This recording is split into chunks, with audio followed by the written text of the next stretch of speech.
Hello, you powerful CEO of the world. How are you today? Welcome to another episode of the Startup Stories podcast, where the new female business owner is heard, held, and served. Here, I bring to you relatable stories to keep you sane, grounded, and growing as you deliver your purpose and grow your business. How do you guys like that new intro? I'm just introducing it. We're like 50 episodes deep or something. And that came, and I just think it sounds so sharp and beautifully captures the heart and the intent of what happens here at Powerful Inc., the place where female startups get started. So today, my beautiful listeners, we have Bessi Graham joining us. And Bessi is not a startup. Bessi is a full-on badass, highly established entrepreneur who's been in the biz for a long time. So how does she fit in? She's coming here to serve. Like, what an honor to have her come and serve us in our journey at the startup to not inspire, but to really tell the story of what it is to grow a business. And what Bessi has done is like just it drew me right in because she's got this very holistic, sustainable model that's not self-serving, right? So it's not pick me, I'm a coach, pick me, we'll do this together. It's let's grow a business of robust meaning, of like what widespread revenue that then serves into other purposes, and have a business that fulfills your soul but also meets the needs of the world around us, right? So this very layered system. Back in university we would call it like the triple bottom line. So that's what's super interesting, and to plant a seed in us as we get started to have an even bigger vision than we could think possible. So welcome to the show, Bessi. Thank you so much. Quite the intro. Thanks. Yeah, I like to just wow the audience at the beginning, and then we we hook them. We hook them for the time. So anything you want to add or edit about yourself as we get started into conversation? I think probably the only thing I would add would be when you reference that aspect of like back in university days, they would have referred to it as a triple bottom line. I would add in a little in brackets for people who are in that startup space, starting to build out something that is going to be meaningful for them. I would say the addition to the way that we're going to be talking about it today is that there is an honoring of what is important to you and your own fulfillment and growth to step into your brilliance in what we're talking about today. Mhm. Because even in something like the triple bottom line, there still tends to be this disconnect between contribution and helping others is external to you or external to the making of money. And so the piece I want to just add in there is for us to be thinking about this conversation unapologetically being that merging of multiple aspects. They can all live together. Okay. Okay. So we're identifying our strongest values aligned with our soul's desires or natural gifts, and then building around that and creating a system that's going to serve those things. Yeah, because we do live, I mean, we have to be honest with ourselves. We live in a society where so many of the aspects that are around service or caregiving or contribution helping are either gendered or they are passed to other groups who tend to have that kind of work not valued. It's unpaid for, unseen. Mm. And so because of who we're talking to, and because there's going to be that risk to devalue the contributions you're bringing to the world and to not see them as being equally worth paying for as some other types of skills that society might value. I just think it's a really important point for us to just labor and give people permission to kind of sit with that and start to get comfortable. Okay, amazing. So, can you walk us through how your business model developed and what you saw at the so-called beginning to what you get to do now? Yeah, so if I go all the way back, I think the piece that has been consistent for me, even before I started businesses, just in terms of who I am, Mhm. was that I was always someone who didn't fit neatly into like a tight box or a categorization, because I think, yeah, I totally love that. I think that's important, but I also love this, or this is also important. And so as that progressed, and in terms of the beginnings of starting to figure out what my businesses might look like, it was really about saying, I think that as humans, for us to flourish, we need to be able to not be operating in a way that's really one-dimensional and ignoring or making us cut off from other parts of who we are. Mhm. So the way that that plays out in a business context is that I wanted to make sure I could tap into and really understand what was important to people, what it was they were hoping to create or change in the world as a result of their business. I wanted to deeply understand that first and not just jump straight to, oh, let's have a growth strategy and let's scale your business, to those pieces felt to me like we were skipping a really important step. Mhm. And so that has always been present. It's been the gap I've been trying to fill for more than 20 years. Mhm. Um, Sadly, it still needs filling because really, even in an unconscious way, the vast majority of us are operating our businesses and our lives in these ways where our fuller self in this context, and then we go to work or we run our business and we're like, well, now I have my business hat on and I need to be about profit maximization. So that's kind of the short answer, that for me, I've built and run different businesses, but they've all been trying to do what I refer to it as awaken the possibility of merging money and meaning. So I'm trying to help people think about, yes, I want you to run a really extraordinary business that has financial stability and that has all of those elements that you might traditionally see as being the ticking the box of it being a successful business. But I want more than that for you. I want you to actually be able to figure out how you would bring those two worlds together. That's been the common theme for me. Mhm. And I love how you said this merging money and meaning and giving that deeper value to the service. If we're, starting out as an online coach, a service provider, Mhm. the greater contribution and impact that that role plays in the tapestry of our our lived experience, right? So we're individuals, but when we say yes to ourselves, we then start to move in the world and help others join us in that process. And so it's stepping into a much higher and probably uncomfortable level of authority at the beginning to then, really recognize the depth of what it is one is trying to do. Yeah. And that's a really good point there, especially kind of talking about the realities of what it feels like, even in your body at the Mm, beginning. Because while in the intro you talked about the fact that in many respects, in the different things I've built, and I'm not at that stage of a lot of the aspects that were incredibly difficult in the early stages for mm, me, mhm, but I remember those feelings. So when we talk about the reality of things might look glamorous and everyone's got it all together, mhm, but mastery takes time. And part of what you don't know in watching someone or being kind of observing another person in their business journey is that you don't know how it actually feels or where they genuinely are in their own kind of process or journey.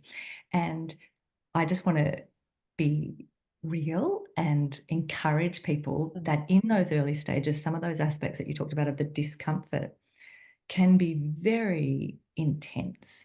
And that's totally normal. And I think part of what you're wanting to do in those early stages is tune into and not just ignore or suppress those, but go, what is that? mhm. And actually intentionally go about trying to work on and address those things. So, are you happy for me to give you a quick little Yeah. example? Yeah. So, just in case people are going, what did it feel like in your body, or what are you talking about? Everyone will be different, the ways that that discomfort shows up. But I found in the early days that the way it showed up for me was that as I got overwhelmed or felt out of my depth, particularly certain things would trigger that.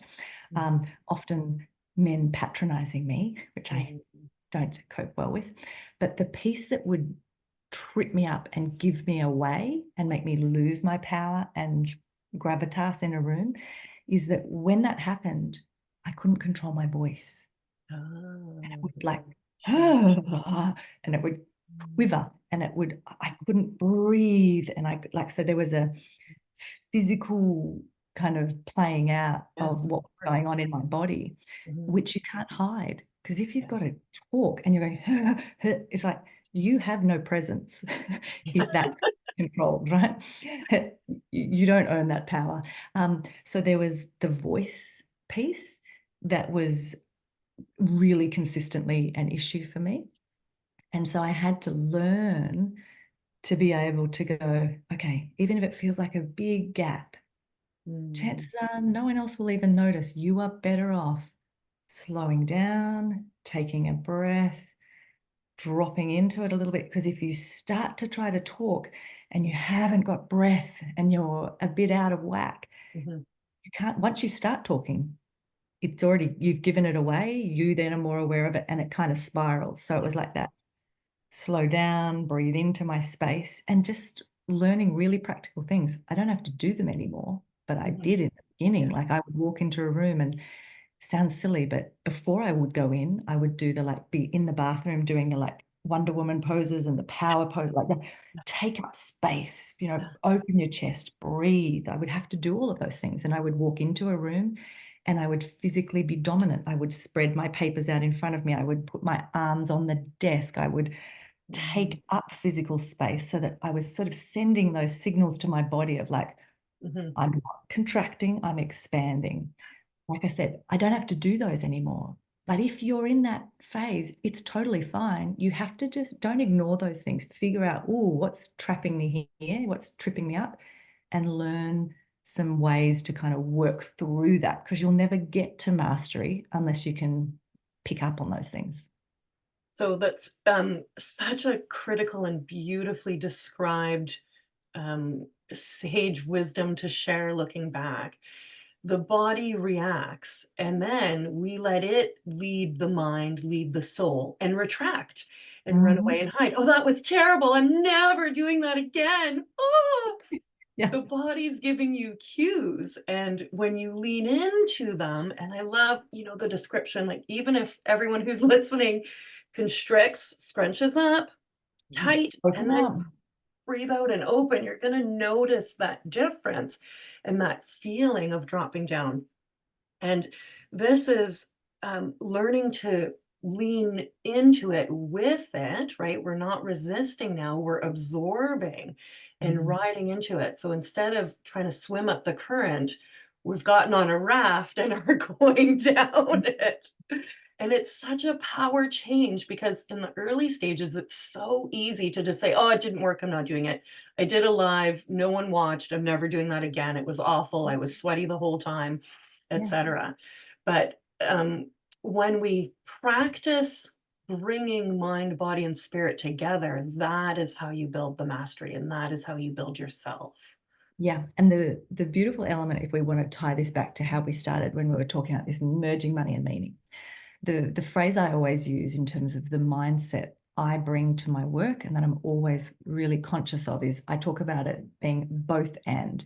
So it's not either or. We're not having to choose one over the other. We're saying, what would it look like for two seemingly contradictory things to be equally true, right? Both and.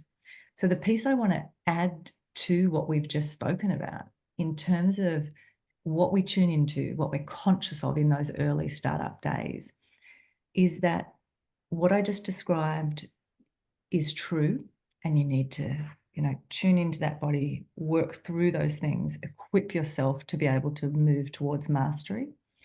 But what you also want to hold intention with that, and at the same time, is that part of learning to read and honor your body and what's going on for you is that sometimes the answer is not to push through discomfort or to do things that intuitively don't feel right. And so there's always discernment in there, because in the online spaces and in the business spaces of all the gurus telling you, do it, even though it's uncomfortable, push through the fear, they're again being one-dimensional in that. If you just push through and do it anyway, you might be ignoring some pretty important intuitive responses that are in you saying, I don't want to be in this room. These are not people that I want to be in the same energy with. I don't trust these people. I don't feel safe here.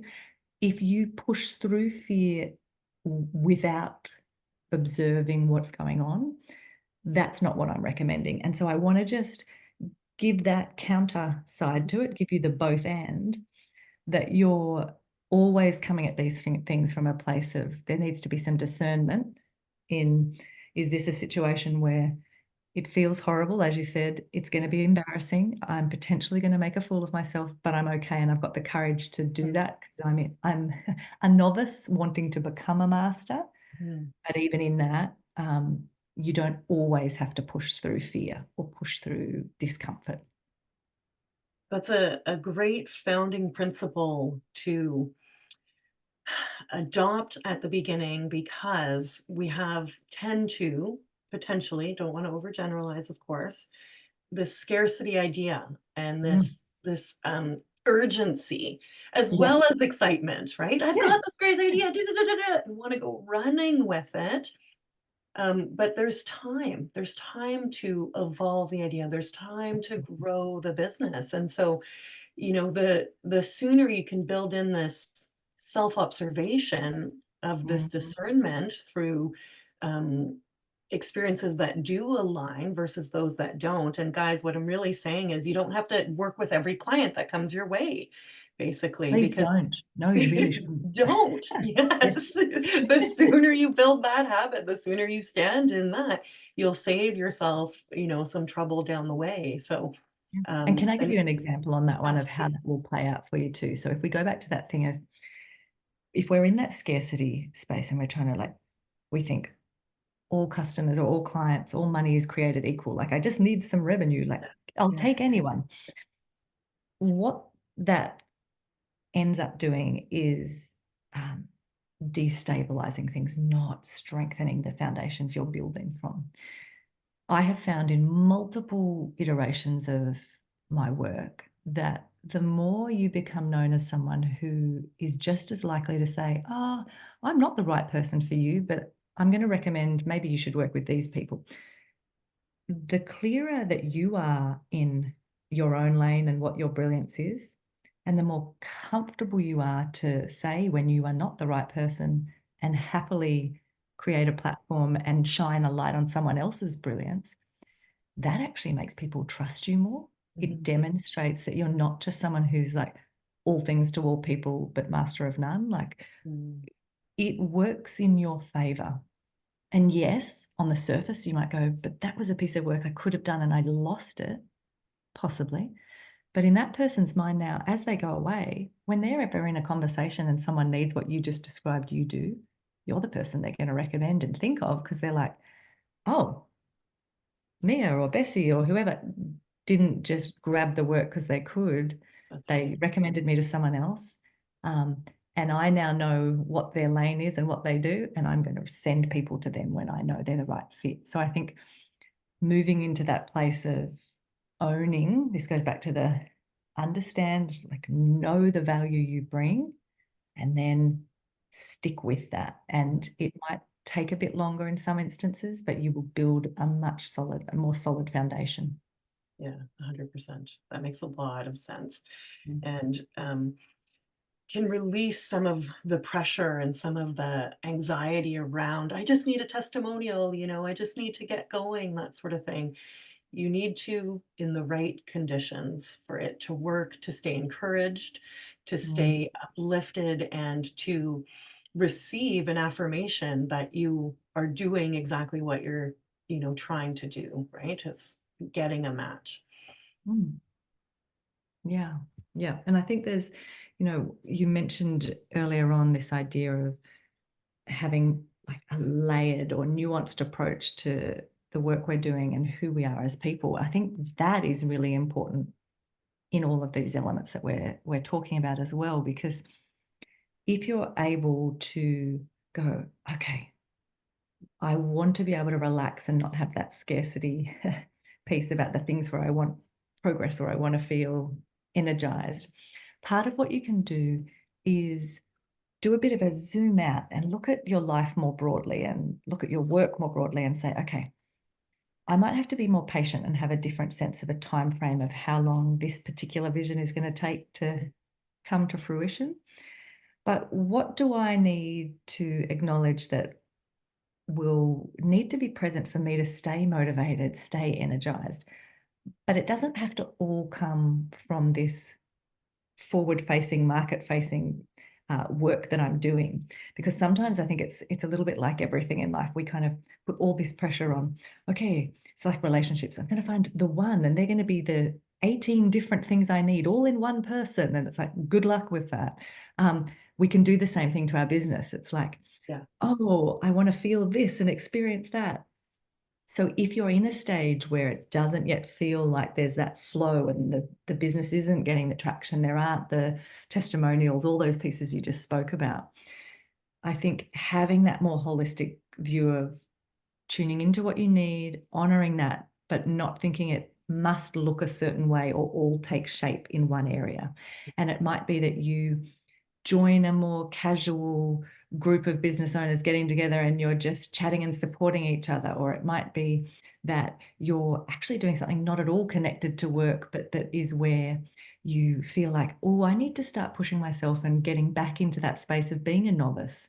A few years ago, I started playing football, didn't even know the rules, like tackle football, I'm Uh-huh. talking, and that piece of it was hilarious. I had no idea what I was doing, but it was so fun. Like, so you Yeah. might say, if there's some kind of outlet, what would be an option for me to put myself in those positions? It doesn't all have to Yeah. be That's right. about client acquisition or growth and scale of the business. Mhm. They'll all end up feeding into your business, but be a little bit more open to what shape it might take. So separation of self from the business, and your business model really shows the business as its own entity that we then Mhm. nurture, foster, create into different pillars for service.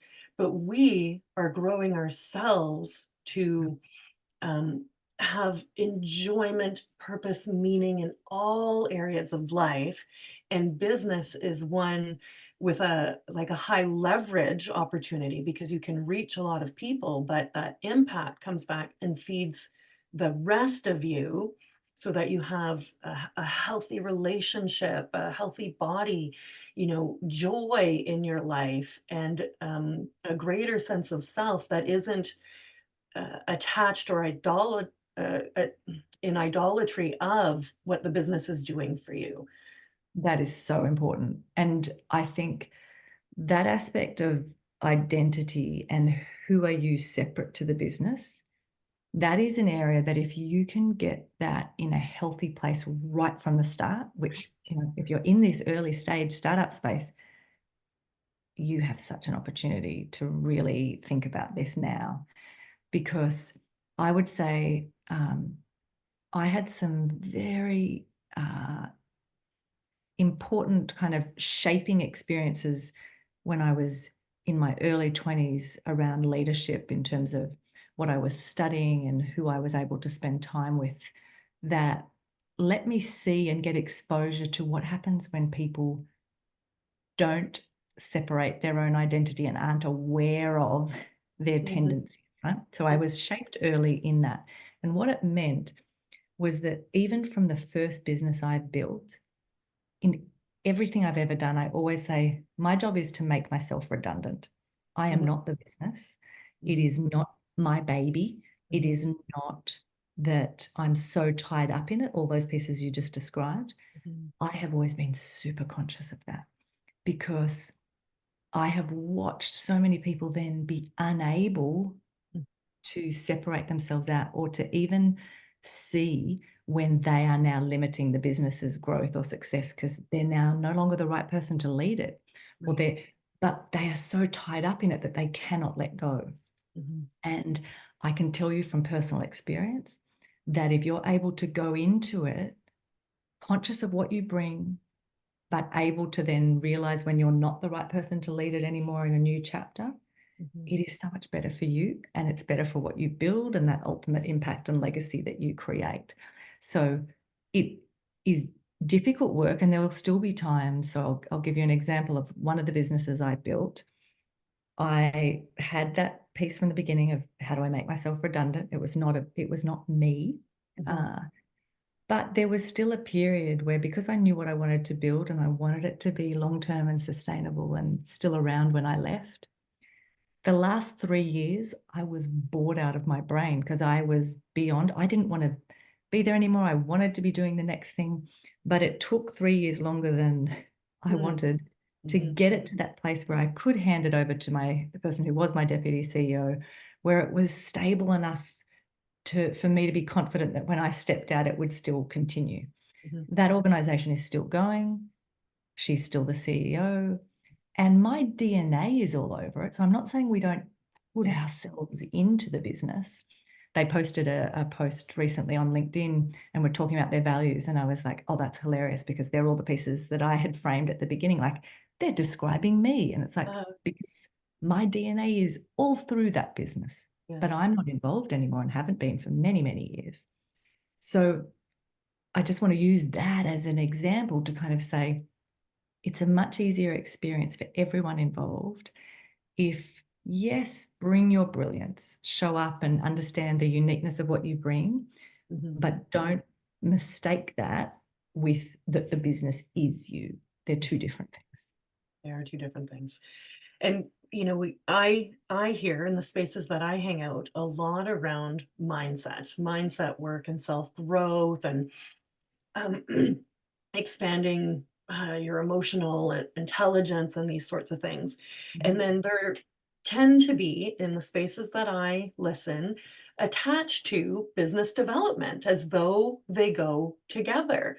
And so we want to go a level higher than that, right? Where we're using the business to expand ourselves, but not living only in that business, right? So, and what I find with startups is we do attach so much worth and identity in whether or not it's going to be successful, that when it's not at first, because it takes time, it hurts and it wears, and then it wears you down. And then a It's lot of people, demoralizing. yeah, don't stick it out. And or you get confirmation bias and Yeah. excuses to then it's not for me and I'm gonna go. But you've kind of missed some of the lessons there, what is available. So it's a much higher level of awareness and leadership, than just developing a business. And sometimes Yep.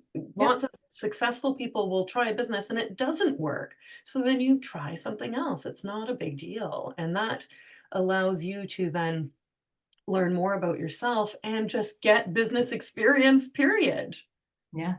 And there's also, like, if we want to put a cheeky spin on that, there's also some people who jump into a business and it's wildly successful because of timing and a whole bunch of other things. And it's actually a fluke, right? So there's a lot of people who they'll give you these stories and it's like, oh my goodness, it's like, when you actually look at all the research, a major player in things succeeding or not is about timing, right? And Yeah. a lot of that isn't about you magically being smarter or better than someone else. It's like right place, right time. But if you aren't doing all of the pieces that mean you're equipped and ready when that lands, you're not going to be able to take advantage of it, right? But so there are some people where they tell those stories and you're like, oh, if I scratch beneath the surface, I'm pretty sure you couldn't replicate that though, because that wasn't this long-term strategic piece. This was like a bit of a stars aligning moment.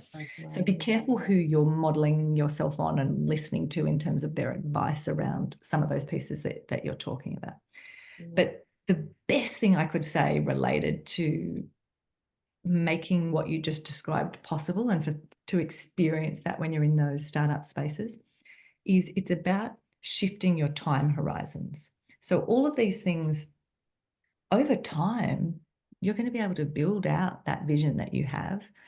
What is going to trip you up, what is going to make you feel demoralized and want to give up, is if you have really unrealistic timeframes of how quickly that's going to happen, right?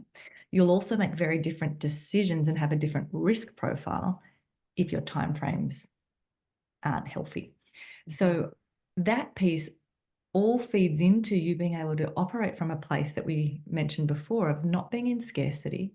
You can relax into it because you're like, this is going to take time. Guarantee that this piece I'm trying now is not going to totally resonate or land. And in 3 years' time, it's probably going to look nothing like what I pictured. I'm okay with that. I'm doing the work, I'm showing up, I'm being consistent. And you can rest into that more and feel more comfortable with the grayness of that just through, practicing that and having a much longer time horizon that you're working within. It puts a little more skin in the game, right? Where you're taking it seriously in a different way, where it's not an instant gratification exercise. Yeah, This because is that's what we get sold online, and it's rubbish. It's just not true. Yeah. Yeah. So if it's deeply meaningful and you really are committed to yourself and the value that you've been given, it's not going to expire and there isn't, it's not going to run out on you. So you can remove that lie Yeah. and then just play in that. So Yeah, because it's Bessi, putting pressure on you in a way oh, that is just so not much. fair. And It's on the not. business Yeah. and unrealistic expectations. And then, Mm. you're setting yourself up for disappointment and all of the dominoes that follow thereafter. And it's naive. Yeah, and I've played that game, Oh, absolutely. we all do. We all fall into it. Yeah. But you know, step above that to see, and it will create a stronger platform, especially the way you've described it, of longevity and of certainty. Again, stepping into that authority, even though it feels too soon. Mm. It is a practice of embodiment to bring it towards you and really set a stage to create something. So in this I feel like we're kind of coming into a bit of a before and after with who you were, what elements of you are the same, and what are you like now, and then leading into what is it like to run a very robust and healthy and so-called high revenue generating company, and into the fancy of multiple companies, multiple businesses being built and things like that. Yeah. So, I mean, look, I think the reality is that I always talk about life happens in seasons or chapters, right? Mhm. And part of what is beautiful about that is that those lessons you learned and the things that you experienced in the early stages, or, first time you started a business, first time you moved into a different business, like shifted chapters, those pieces, they all circle back, right? So it's not that you don't then experience those again. It's that the second time and the third time and the fourth time, they feel very different because you've now got this muscle memory and you've now got the ability to trust that, like, it is going to move through that. So if I described where I'm spending a lot of my headspace at the moment and the discipline that I'm in currently is actually right back in that space of taking some of my work and trying to figure out how to get it to take a different form and get traction with a different group of people. So let me explain what that looks like. A whole bunch of the work that I've done for over 20 years now has required really intense work directly with an organization, with a leader. Mhm, That limits the scale that you can do it at. mhm, It means that there's usually a lot of travel and physical kind of face-to-face time, and mhm, it's really expensive mhm, to deliver and for clients. And so I've loved that work. I've got some amazing frameworks and methodologies, and I know what's possible to help businesses merge these ideas of money and meaning. mhm, But I've spent the last 2 years in a phase of very quiet reflection and discipline to figure out, how do I boil that down to its essence? And how do I do the experimentation and play with what would this look like from a business model perspective for me to figure out how to remove the price and accessibility barriers of that and share this at scale, but with a quality I'm happy with in terms of it's not simplistic, it's simple. So there's a difference between simple on the other side of complexity rather than just simplistic kind of shallow pieces. So that's the journey I've been on for the last 2 years, has been grappling with that. And that means that for me this year, so I had set myself that January 24 was when I then wanted to start to bring that into the world. And so I'm in that phase of the testing, tweaking, figuring out how Hmm. do I share that and make a new business model, a new structure of Mhm. delivering the work that's built on decades of experience, but now it's taking a different form. Um, that is the chapter I'm in. So I have, again, I'm a strategist at heart. So I love to kind of zoom out and think big, and then come back down to the practicalities of building that now. And so I've got two kind of streams running simultaneously. One is a piece around what the next 18 months to 3 years looks like, of building out and refining that methodology to be able to deliver an online program in a group setting at a price point that more small and medium-sized businesses can engage with and learn how to merge money and meaning. And so that's going to be a big focus for me over the next 18 months to 3 years that will heavily require my effort. Mhm. Then beyond that, I've got a 6 to 10 year plan of, with that work, what does that look like? And how do I, as I get past that 3 year mark, I know I won't be the right person Mhm. to keep doing that or to scale it, because I'll get bored. I'm a kick the doors open, start things person. Um, and so I've got the self-knowledge to know what my role is, where my brilliance will play out, and I need to do my part. But then I have that vision of what does that look like? Who will take over? How will that grow and scale over time? Um, and then, yeah, so then there's other longer picture pieces still with my one-on-one work and pieces that I want to be doing for the next 30 years. Yeah. But that would be my short answer to your question, that I'm heavily focused right now on bringing the methodology to a point where it can be much more accessible and delivered. I mean, people listening will know this feeling. There's so many business leaders out there who want to run their business in a way that feels more meaningful and aligned, but they still want to have a really successful business that's making money. Mhm. But you can't afford to be spending $200,000 on consultants coming in and doing a bunch of, like, that's just not possible. And so that for me is the focus right now, is the bringing the quality of thinking and work to business leaders around the world, removing that price and accessibility piece.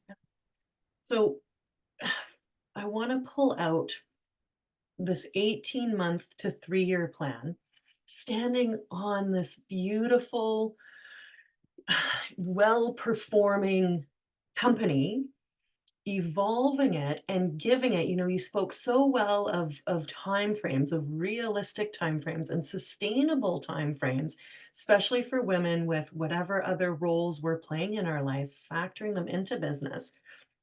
And you guys lean in with everything that Bessie's accomplished, still realizing a year and a half to 3 years to churn something over, to re-evolve it.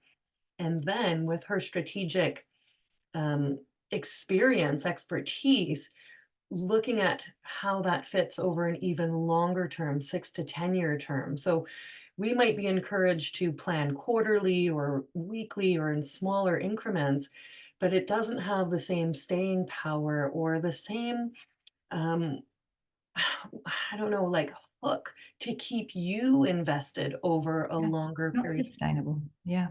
as a solopreneur, right? Again, not an instant gratification, but a true merging of Yeah. meaning and money, purpose, service that will last and become something, like you said, beyond yourself. Yeah. That is powerful. That is, Yeah. mastery. Because here's the piece that, like, if we just want a reality check, if you want to look at what's the alternative, I have seen so many incredible entrepreneurs and great business leaders who haven't built like this. And then what happens is at some point, they are so exhausted, it is not sustainable. And if I was to tell you what the pattern is, because I've seen it enough times over, usually people get to the 10-year mark and this is when it happens. But when they haven't built in this way, here's how the alternative plays out. When you get exhausted, you end up burning everything down. You have to walk away. And how sad is that, that you haven't built something that can go on beyond you and be impacting the world, that you haven't actually built an asset, that there's nothing sellable in that business. It was so tightly wound up in it only worked if you were there. Get back to our conversation around identity.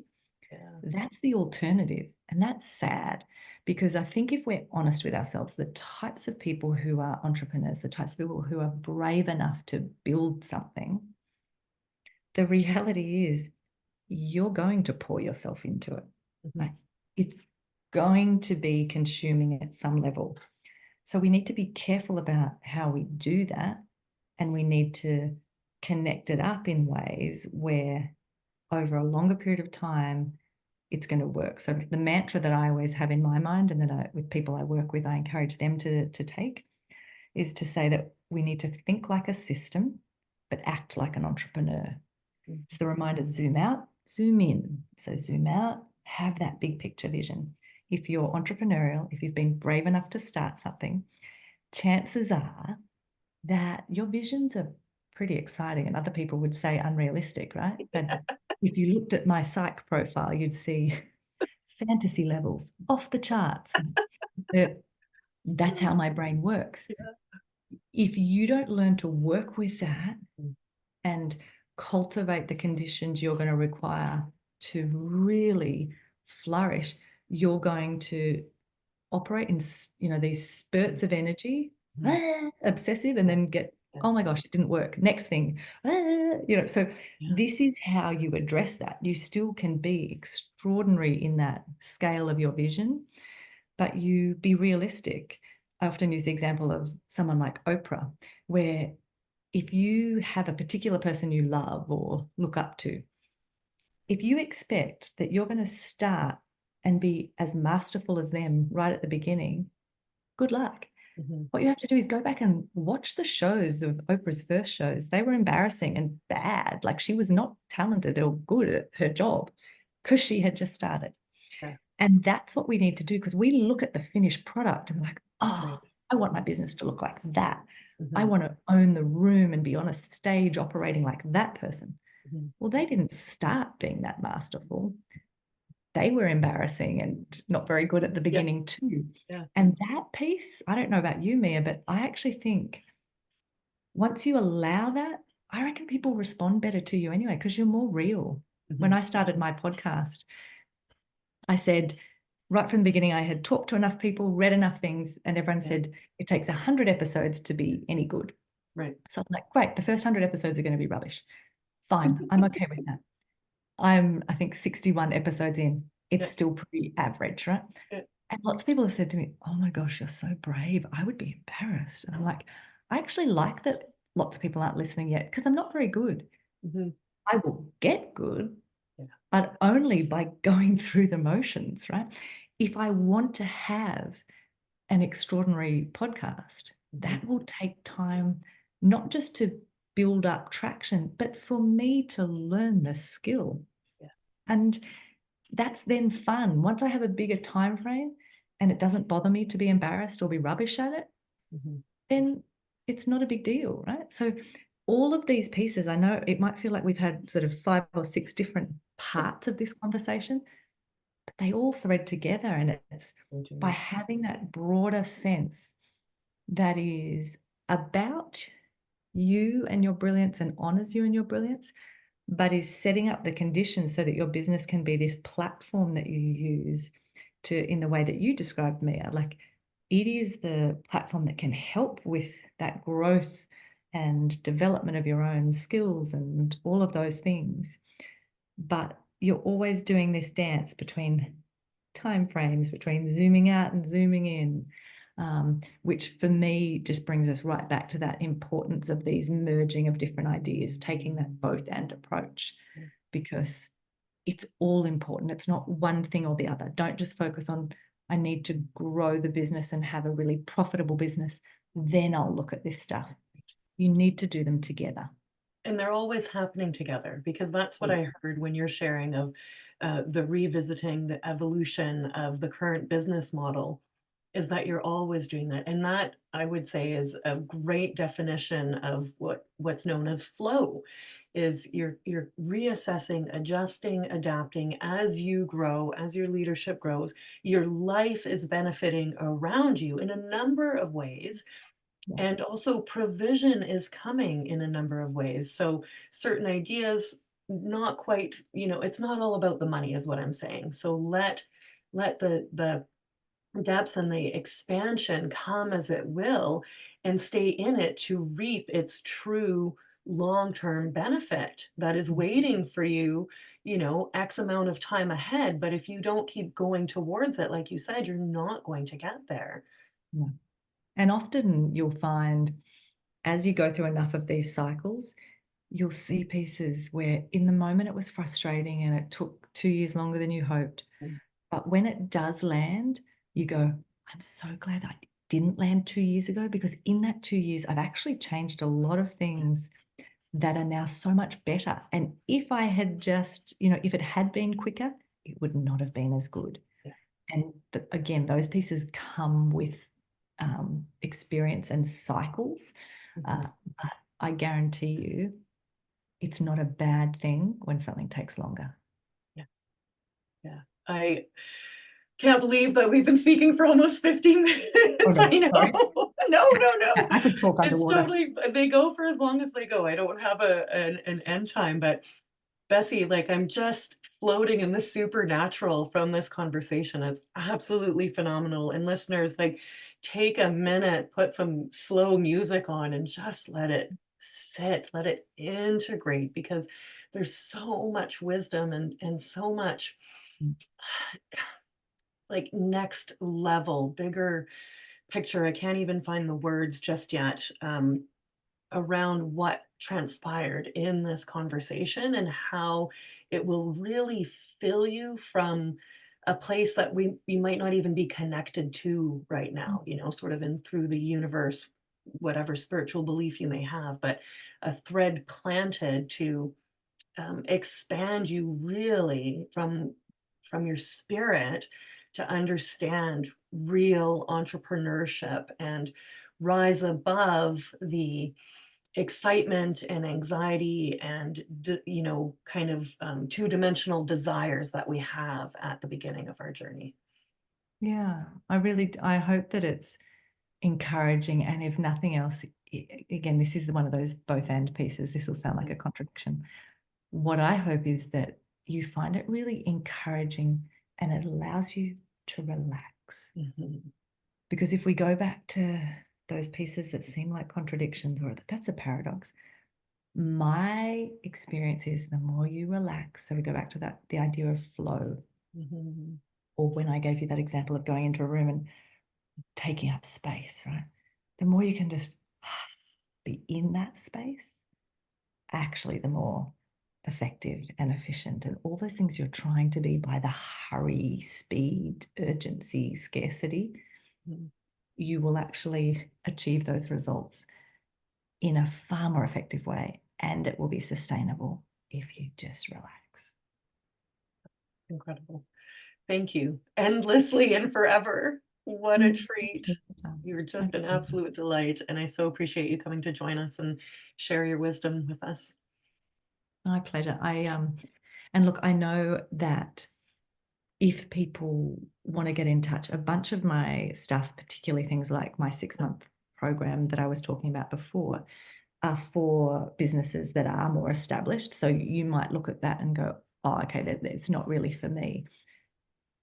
These ideas are good to start to be thinking about from the beginning. So while you may not be in a stage where you want to formally do a program or something, you can listen to the podcast or read pieces, do some of those things that are free or very low cost to start to influence that mindset of the both and piece. And I would really encourage people to do that. Happy for you to reach out to me if you want to, and we can share some links and bits and pieces. But I do just want to say, don't be don't be in a rush or demoralized if something is at a level and you're like, oh, I'm not quite ready to make that commitment or to do that work yet. There's always ways that you can let this start to infiltrate how you think and operate. And, we're all on a journey. So where you're at in this phase is beautiful and you're where you need to be. And yeah, I really just do hope that this conversation has been encouraging. So you guys, I recommend, I demand that you go and follow Bessie because she is a true leader of service. And what you just said is you don't need to buy my programs. I am serving all the time. She takes videos from the beach after swimming. She takes videos, from the car, what through the day, through the life. It's very natural. It's very accessible.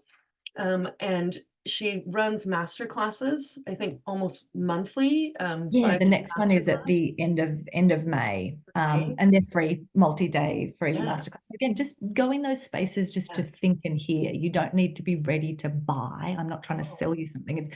This is about changing the way you think about Mhm. your business, and you bring these ideas together. So yes, come and join the free masterclass is totally an option. Yeah, great. So I'll share those links with the episode and just look forward to sharing you and having you in my space. Thank you. Yeah, my pleasure. Thank you so much.